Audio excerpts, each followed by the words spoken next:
My name is Patrick McElligott. My name is Patrick McElligott. My name is Patrick McElligott. I live in Guilford, New York. On Monday, January 16th, at 12 noon, I'm going to start a hunger strike. I'm going to begin a hunger strike in front of the office of New York State Senator Thomas Libous. I'm going to begin a hunger strike in front of New York State Senator Thomas Libous's office, in front of Senator Libous's office on 44 Hawley Street in Binghamton, New York.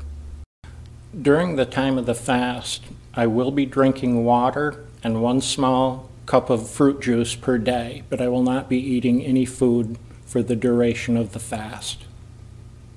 The reason is I'm trying to pressure him to agree to a meeting to meet with us so that he can hear what a majority of the people he is elected to represent think and feel about hydrofracking. The goal of this hunger strike is to pressure Senator Libous to meet with myself and other leaders of the grassroots anti-fracking community. And I have written to him repeatedly and called his office through the mail and on the telephone. And recently I got a negative response from him.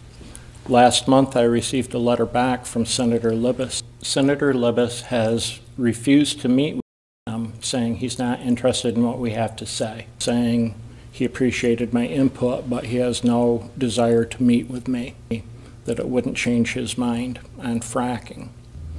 I haven't asked Senator Libous to change his mind. I just would like to have a conversation, kind of off the record, not in public, not a high profile where there's a lot of tension or people looking to make debater points, just to sit and talk shop about what our concerns are, what the actual science is about hydrofracking, and the consequences of the policy he's advocating for. And I also have contacted the news media because I think it's important for people to know that their elected representative is not willing to meet with people who have a different opinion. The length of the fast will depend in large amount upon Senator Libous. The ball will be in his court how long I will continue doing it. I will do it until he is willing to meet with me and other leaders from the anti-fracking community. This is an important issue for me in part because of the idea of in a democracy, elected representatives are supposed to listen to people, even people they disagree with, and have a conversation. I think this will give us an opportunity to meet in a quiet, off-the-record manner where we can talk. Also, I think, is something that brings this to a more spiritual level of protest, and that's what, to me, the earth and the environment, it's a spiritual message that we need to keep water clean. And I want to try to illustrate that to Senator Libous. Monday is a special day because it is the Martin Luther King Jr. holiday. And it's special to me because this summer when I spoke at a church in Cortland, I noticed 2 frames on the wall behind me. There were old photographs and old newspaper clippings.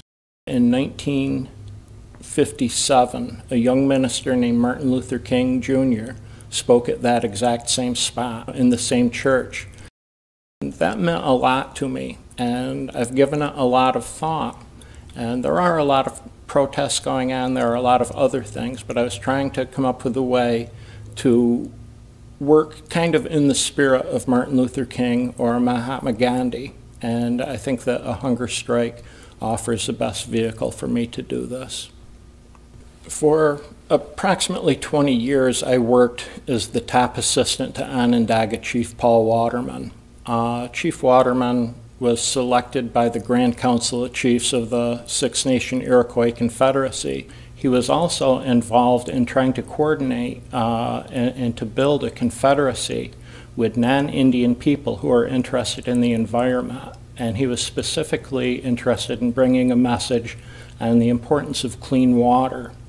And Chief Waterman passed away years ago, but he tasked me with continuing to carry that message for him.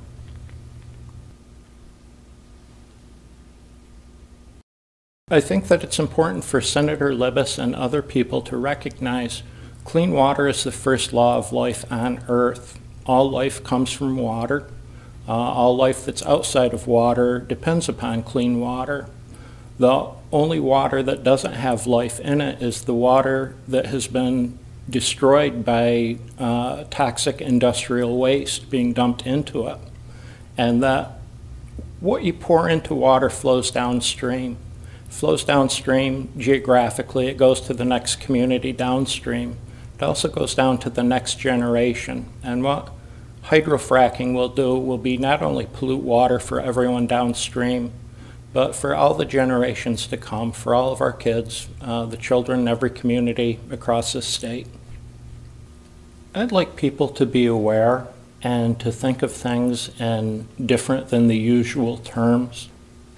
Senator Libous, I think that we can sit down like gentlemen and have a good, productive conversation, and that it'll be worthwhile for you and for me. And I think it will also be beneficial for all the kids that are in the communities around us and for generations to come. I look forward to meeting with you. I look forward to doing this.